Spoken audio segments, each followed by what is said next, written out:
When I was a kid, one of my favorite things to do in the summer was to go to the air show with my dad and my brothers. He would take us and we would watch the jets take off, and then we'd get in the static displays and sit in the seats. It was amazing to me that these large pieces of machinery could just fly so eloquently and just be so amazing. I would never know that one day I would become an F-16 crew chief. An F-16 crew chief is the individual responsible for the generation, inspection, maintenance, and the launch and recovery procedures of an F-16 fighter jet. Today I'm going to tell you about these items and what exactly an F-16 crew chief does. So what is generation, you may ask? Generation is the idea of preparing the aircraft for its essential mission, which can include war. It is the crew chief's sole responsibility to be prepared for war and have the aircraft prepared in case something is to ever happen.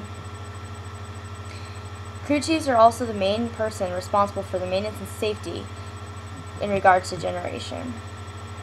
Because generation is what the Air Force is actually built around, crew chiefs have a very vital role that's mission capable. Without crew chiefs, jets would not be able to operate. Think about your car. Before you drive it, you have to make sure that it's full of fuel, that the oil level is proper, and the pressure in your tires is there. Otherwise, it's not safe to operate. The same thing applies for a crew chief in regards to generation.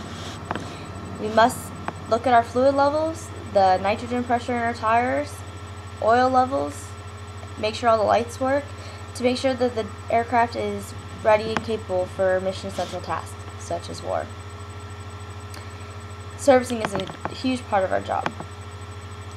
But not only are crew chiefs responsible for the generation of aircraft, we are also responsible for the inspections of aircrafts to make sure that they are properly safe. There are many different types of inspections that crew chiefs perform, but today I'm going to tell you about two of them that are most essential. The BPO pre-flight is the one that is performed at the end of the flying period and before the first flight of the next day. This is the biggest inspection, including the most carded items or use of technical order manuals, and is the most important inspection because it is where we find most of our discrepancies. The BPO pre-flight is conducted by the crew chief and normally takes about an hour to perform, or an hour and a half. There's also the through flight, which is done in between goes or sorties, where you will look at the aircraft's fluid levels, the night levels, and whatnot to make sure that the aircraft is safe for the next go. It is not as big as the BPO pre-flight, but it is just as essential. We do have other inspections as well. The walk-around inspection, which is done if the aircraft has been down for a while. There's a simple pre-flight inspection, which is update of the BPO pre-flight. A BPO inspection, which is hardly done, but just at the end of the flying day, if you know the jet's not going to fly again for a while.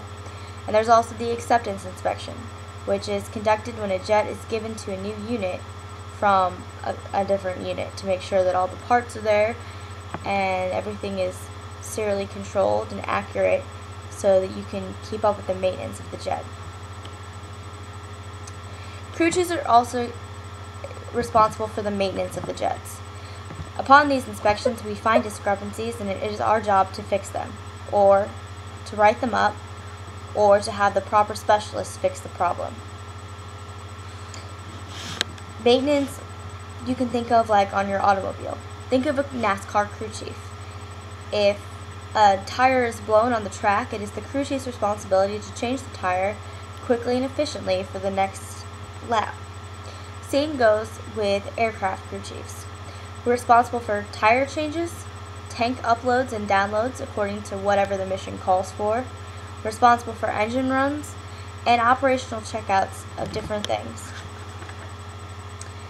Operational checkout is one of the most important parts of our job. It is our job to make sure that the pilot is going to be safe the next time they fly the jet.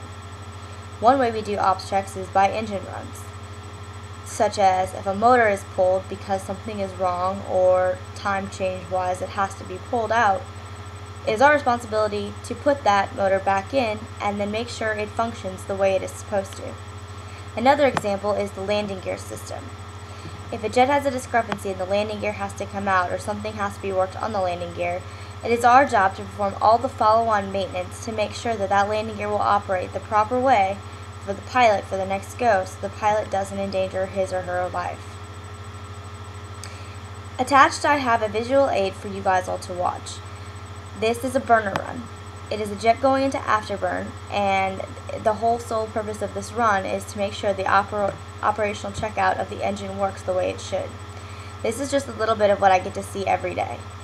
It's kind of amazing to see the engine go into flames like this and know that what you did, the maintenance that you worked on as a crew chief, was essential for the mission. Not only do we do the inspections and the maintenance, though, and the generation, the whole sole purpose of our job is to get these jets in the air so that if we ever have to go to war, we are prepared. This is the idea of launching and recovering. Launching a jet is the moment that the pilot gets to us, we do our last look at the jet, and then we send that jet into the air. That is a crew chief's sole responsibility. Without crew chiefs, jets would not fly. We are very mission essential, and we are very important to the success of the Air Force.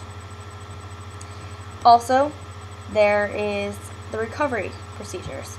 This is when the jet comes down, we get it to its designated parking spot by marshalling it in, do one last look around to make sure the jet is operational while it is running, and then proceed to shut it down, inspect it, and get it ready to go for the next flight, or turn the jet.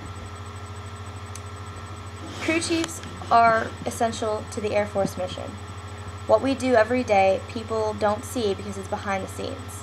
People think of the Air Force as these amazing pilots that fly these fighter jets and make other countries look bad in a way. And that is very true. But what a lot of people don't see is the maintenance done every single day and night on these jets to make sure that they are safe and operational for our fighter pilots to fly.